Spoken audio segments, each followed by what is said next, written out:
All right, everybody. Today I want to comment. This is my comment line, So today I wanted to comment on a post on Afrofuturism by Vernon. Oh my God, I just remembered his last name. Alakadimba. I'm going to say it wrong, but Vernon is, I know his first name. So he's my new friend on Facebook. Never met, but he's out of Cape Town, South Africa. And this is kind of the second time I've read something from outside of the American culture, which includes the Caribbean and Canada in a sense, but comes from like an African cultured opinion of, say, Afrofuturism, Black sci-fi, or even Black Panther, which I'm going to include because a lot of that is the same thing, and it certainly overlaps in this particular position or point that I wanted to make. And they're always eye-opening, because I and all of my African-American sci-fi writers, with maybe the exception of some that I don't know, because there's always exceptions to the rule, but for the most part, we are all from America. We are embracing our African culture, but we don't speak in African language. We may have only learned African culture. Very few of us practice in African culture, okay? And we've never lived in Africa. So those are just a few things, but it's a very important few things. Not to mention, many of us have learned about Africa through Western opinions. So we know Africa from either African-American historians or European historians or historians, whether it's book or film or television. We don't really study from Africans from Africa, okay? So a lot of what we're getting is really third person and colonizer or oppressor opinions, okay? And they look at things different. Sometimes it's a useful observation to be outside of the forest, but many times their perceptions, their translations, then their politics skew their observations, and you pick up on it. Like one of the things Vernon and I laughed about when we first started talking, thanks to Facebook, right, is that African cultures had no jails. They didn't have a word for jail. That is a tremendous observation. But we don't think of what all of that means. Doesn't mean they didn't have criminals. Didn't mean they didn't have deviants. But you're talking about a continent over 70 countries and maybe hundreds of, not hundreds, but maybe 100 or something cultures, right? That don't have that. What? You understand? No word for jail, no jails. So again, what we learn are really just a Western view. And I don't want to go into that because it can become a historical conversation. And in fact, in many parts it is. Here's a good way to describe Afrofuturism or futurism in general. History plus current events equals future. So when you think of futurism, you have to have a strong position and ground in the past. You have to know what went on in the past. So that is important because that is your meter, right? If you're looking at a ruler, the anchor is understanding what's going on now, current events. A lot of people don't know what the state of Africa is now, the state of African Americans are right now. Are we good or bad? Is Trump good for us or is Trump bad for us? Are times better? Was Barack Obama good? Are black people making progress? What should and talk about the motherland, right? Africa. Should Chinese people be there? Are they good or are they bad? Then you have what else is going on? Should we be snatching the land back? Mugabe and the rest of them in South Africa, should they be snatching the land back? Do Africans support it? Do they not? What's up with the Zulus? All these things going on right now is current events, right? So you have to understand that to be able to project whether the future, what your future is going to be like. It's going to be good or bad. So that's futurism. Past plus present equals future, okay? And that's how we write futurism. The probabilities of things that are going to happen in the future based on the trends and the things that are going on right now, okay? And today will be tomorrow's history, okay? So if it happened before, it may happen again, all those little things. Anyway, his article pointed out a very cool observation, which I think a lot of people misunderstood and other people might have never heard of and may have disagreed with, but I'll argue them down. They'll even with exceptions, you know. Nisi Shaw presented an exception on her book Everywhere. I'm saying it wrong. I have the book. I have to read it. So again, I'm behind, but I met her and she got a cool mom's. Anyway, maybe an exception, right? But for the most part, our Afrofuturism, in Vernon's opinion, is very Westernly influenced. Too much so, in the sense that he cites this one example, and that's all he based his article around this one example, and that was of what technology is. And does technology involve making new metals, paving the land with pavement, building, running off of fossil fuels, the thought of having to travel to the moon in an earth-metalled ship, burning fossil fuel to get there. And he said that may not be the African way or how Africans would do it in the future.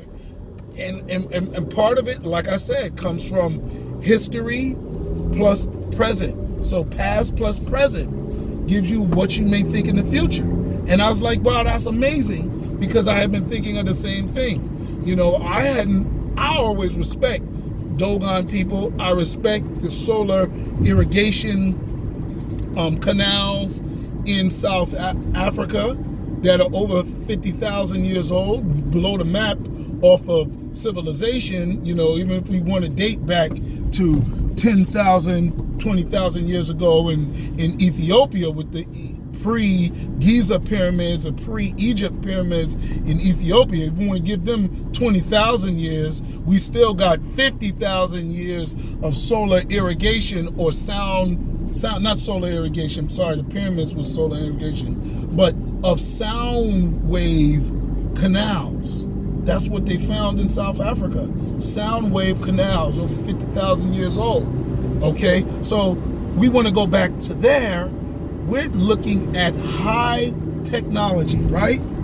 High technology, but it's not the STEM program technology. When we send our kids to STEM programs, they don't sit down and meditate and get into the potentials of the mind. They don't get into the potentials of the human body. They're studying external physical technologies like how to build a rocket ship. They don't talk about how to travel inside your body and travel to the other planets without a ship. They don't talk about that, and that's technology. That's our people. So when you talk about what the pyramids were, now they were solar irrigation, harnessing the sun's light to power a city. Okay, so you're talking about solar panels. Those are different than our solar panels. Our solar panels made even from fossil fuel, right? These are solar conductors made out of natural materials. So I think part of what the problem is one, we have a variety of people possessing different understandings of the past. We also have people confused on what the present is. Maybe different understandings of the present. They may see Silicon Valley coming in Kenya and say, no, Africans are just as technologically interested and minded as Chinese and Europeans and Americans. And, maybe Vernon, maybe even me, I know for myself, we may see that as a colonizer influence, getting away from the African traditions, getting away from what made Africa capable of charting the Sirius star that the Dogon people did without telescopes, without anything physical. Okay, when I write my stories, I'm actually writing one now, and this is, something that's pushing me to do it. But my African travelers are not going to use ships. Okay, they're not going to use ships. They're going to get from one planet to another without ships. They're not even going to use a TARDIS to travel through time. Okay? Wow. All of that is possible, but when you understand that they can possibly, you can manipulate sound and light, all those things without these physical quantum machines that they used in Ant-Man, you know what I'm saying? And it's not magic like Doctor Strange. There's a whole lot of other things that are there. Again, we only use 10% of our brain. I mean, using 20% is doubling that, and that probably would spook us out.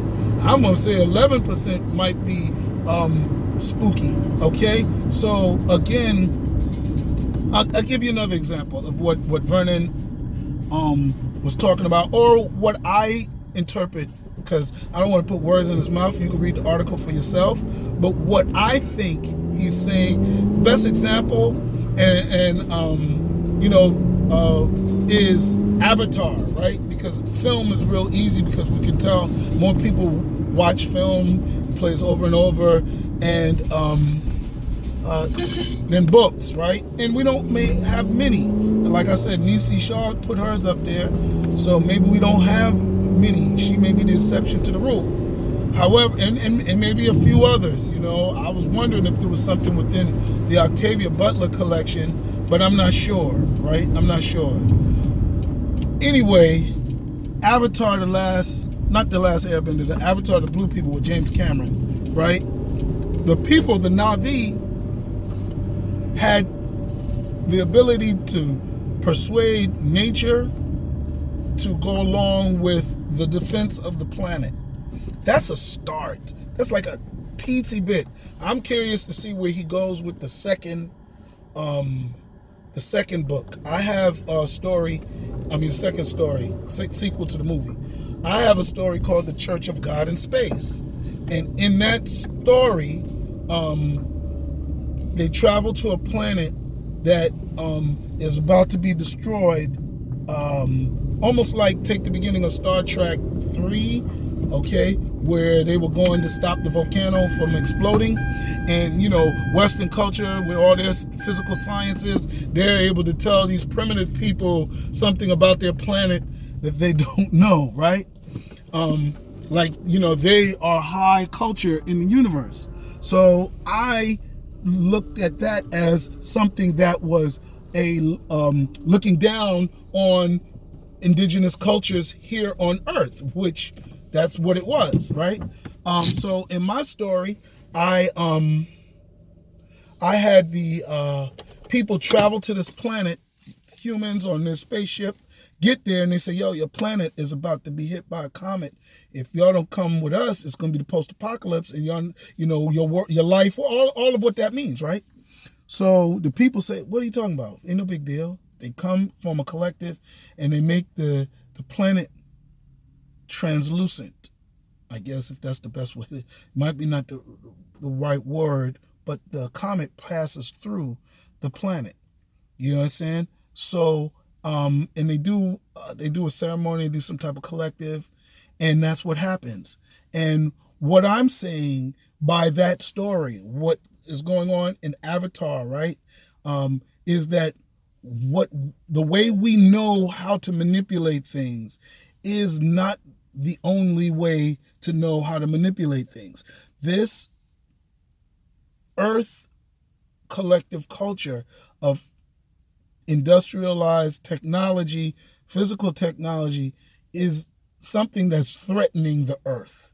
And we have only been around as these modern societies for, since the death of Christ, 2,000 years, maybe 1,000 years with the Industrial Revolution and more things of that nature. But the earth has had humans on it for over 50,000 years if we want to chart the sonar, or whatever you call it, the audio irrigations in South Africa, 20,000 years if you want to go back to the pyramids in Ethiopia, 10,000, 5,000, the ones in Egypt, right? So if we want to say that we've had double, triple, quadruple time on this planet, if you want to include the Dogon people, you want to include the science of the Nile Valley civilizations, haven't even achieved what we've achieved in the past yet, and we're already killing the planet trying to get there. So that's what I say, and I think it's important. Maybe I'll do a part 2, because I know there's some Star Wars stuff that I reference, examples that I might want to use. And there was another one. I know Avatar was one, but hopefully you get it and you understand. And I'll probably tell you a little bit more of where I'm going, but I'm hitting 15 minutes, 16 minutes. All right, peace.